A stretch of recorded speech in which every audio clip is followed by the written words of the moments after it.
Bonjour à tous, mes amis. Bonjour à tous, mes amis. Bonjour à tous, mes amis. On se retrouve aujourd'hui pour une vidéo particulière. Une vidéo que j'avais envie de faire suite aux événements qui s'est passé à Notre-Dame de Paris en fin d'après-midi. Il y a un incendie qui s'est déclaré sur ce monument. Et donc j'avais envie de rendre hommage à ce monument avec vous, en tout simplement lisant un petit peu son histoire. Donc faut savoir que moi, comme vous savez, je fais une fac, je fais une licence d'histoire, donc j'aime bien l'histoire. Et forcément ça me touche de voir qu'un monument aussi ancré dans Paris soit comme ça en quelques instants, qui disparaît en quelques instants. Donc c'est pour ça qu'ensemble, et j'espère que peut-être vous apprendre des choses en même temps que vous relaxer. Vous apprendre des choses sur Notre-Dame et puis son histoire.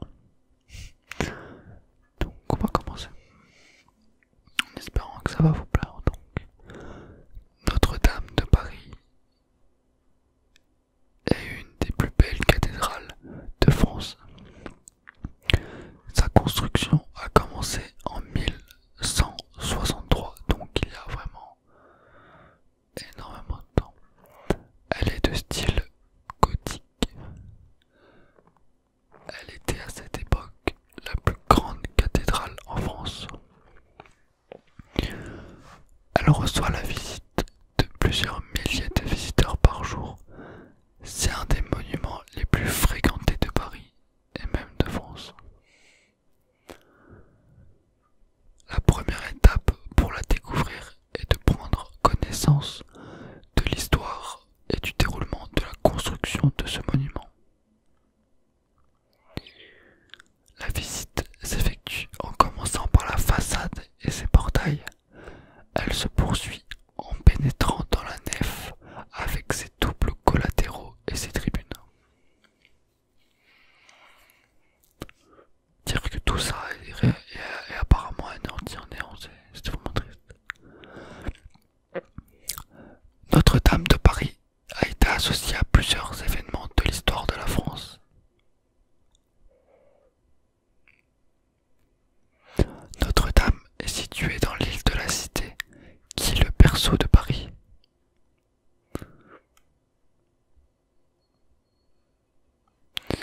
La cathédrale Notre-Dame est un édifice imposant. Elle fait une longueur totale de 128 mètres, dont 38 mètres pour le chœur. À l'intérieur, la hauteur des voûtes est de 35 mètres. La cathédrale compte 29 chapelles et 113 fenêtres. Donc c'est vraiment énorme. L'édifice s'appuie sur de puissantes colonnes et en même temps, les murs sont moins épais qu'à l'accoutumée grâce à une contre-butement réalisée par un double collatéral au niveau de la nef et du chœur.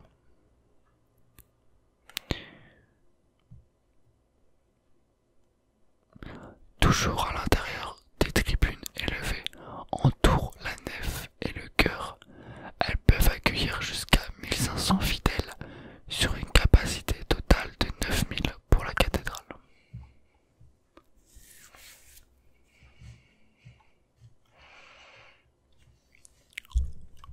La construction, on va voir un peu la construction de ce site. En 1163, sous le règne du roi de France, Louis VII, l'évêque de Paris, Maurice de Sully,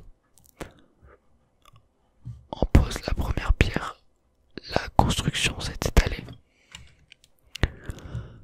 sur plus de 200 ans pour se terminer en 1345. Afin de dégager le terrain nécessitant aux nouveaux édifices, Maurice de Sully fait tracer spécialement vers le petit pont pour faciliter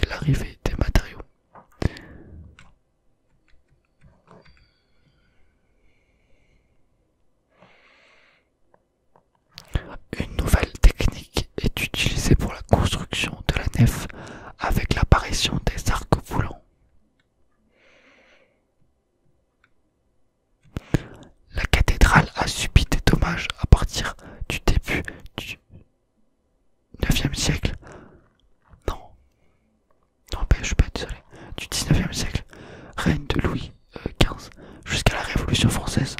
À ce moment, ce sont surtout ces trésors qui ont été irrémédiablement détruits ou dérobés.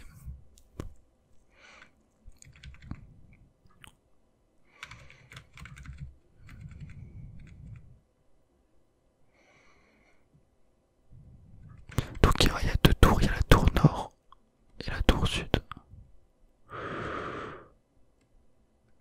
La tour contient les cloches dont le bourdon rendu célèbre par le roman de Victor Hugo.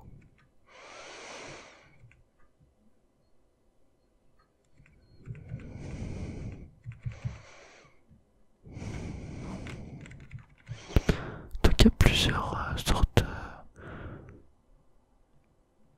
de constructions. Il y a les portails de Notre-Dame. Il y a la nef.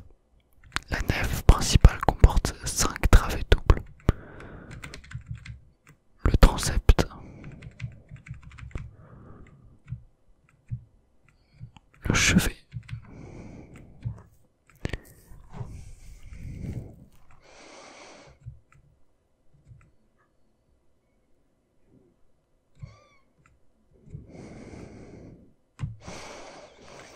Le grand écrivain français Victor Hugo a consacré un roman devenu très célèbre à Notre-Dame de Paris.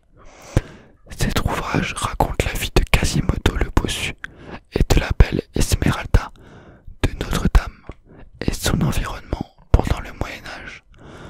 Son succès est tel qu'il a été porté à plusieurs reprises au cinéma.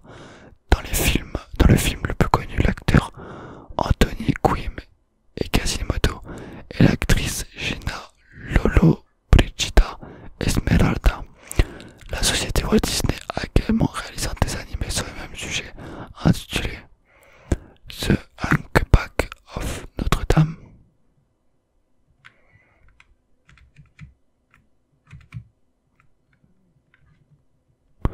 Ouais, franchement intéressant. Notre-Dame de Paris dans l'histoire de France. Il y a plusieurs... les rois de France de la dynastie capétienne étaient sacrés à Reims. Et en fait, Notre-Dame de Paris n'a été le théâtre que de deux sacres. D'abord, celui du Plantagenet Henri V, roi d'Angleterre et de France. Le second sacre a été immortalisé par un tableau du peintre David. C'est celui de l'empereur Napoléon. Intéressant.